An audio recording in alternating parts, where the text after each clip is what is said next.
पश्चिमांचल स्तरीय जो है परिवर्तन यात्रा प्रोफेसर रामधारी दिनकर जो हमारे प्रदेश अध्यक्ष है बहुजन मुक्ति पार्टी के, उनके नेतृत्व में निकाला गया है। मध्यांचल जोन की परिवर्तन यात्रा में मनोज कुमार पासी मेरे निर्देशन में निकाला गया है, जो आपके सामने परिवर्तन यात्रा पर। और बुंदेलखंड में अशोक कुमार वर्मा जी के नेतृत्व में निकाला गया है, और पश्चिमांचल में एडवोकेट मुकेश कुमार जी के नेतृत्व में निकाला गया है। जैसे कि ये नेतृत्व में निकाला जाता है और इनके मुख्य उद्देश्य क्या है?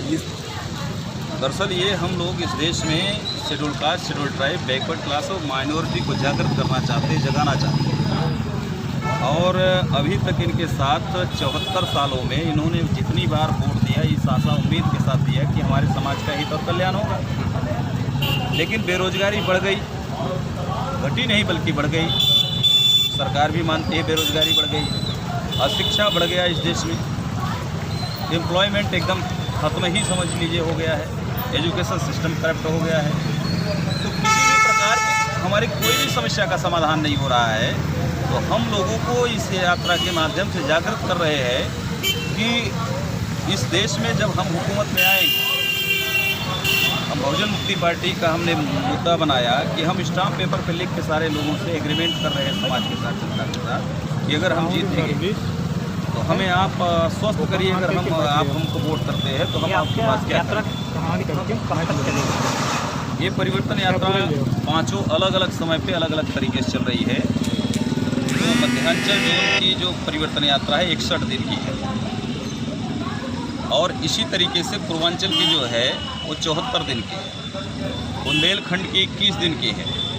तो सभी यात्राओं के अपने अपने समय निर्धारित है। ये हम लोग 30 सितंबर से पहले सारी यात्राएं समाप्त हो जाएगी, और हमारे 3 जोन स्तरीय जो है महारैली हम लोग करके फिर एक बार समाज को संदेश देना चाहते हैं।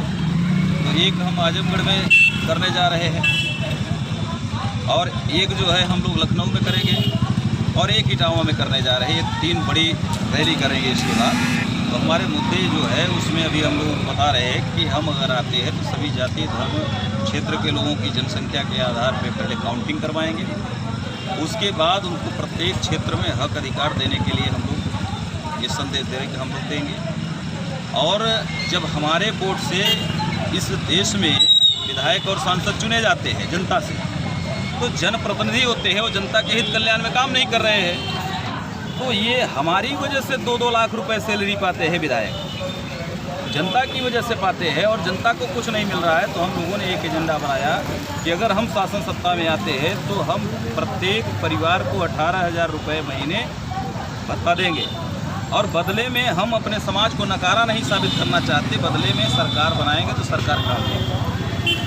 तो विभिन्न मुद्दे हैं, बहुत सारे मुद्दे हैं, उन मुद्दों पर हम